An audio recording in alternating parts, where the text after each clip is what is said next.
Welcome to another video. In this video, we are going to discuss Wheels CLI database commands. This first command is Wheels db create. This command creates a new database using the connection information from your configured data source, and if the data source doesn't exist, the command offers an interactive wizard to create it for you, supporting MySQL, PostgreSQL, SQL Server, Oracle, H2, and SQLite databases.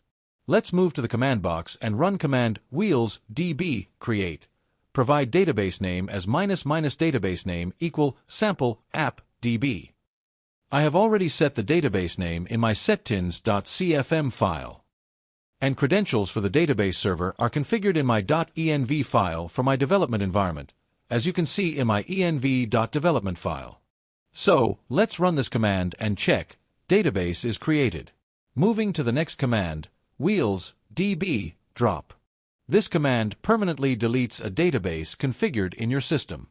This command performs a destructive operation that cannot be undone. Move to the command box and run this command.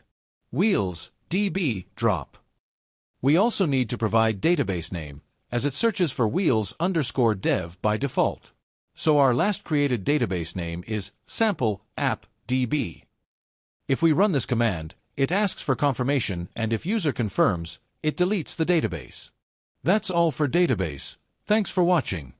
Thanks for watching. If you like our video, hit the like button. Have any questions or any queries, write in comments and subscribe our channel and hit the bell button for more videos.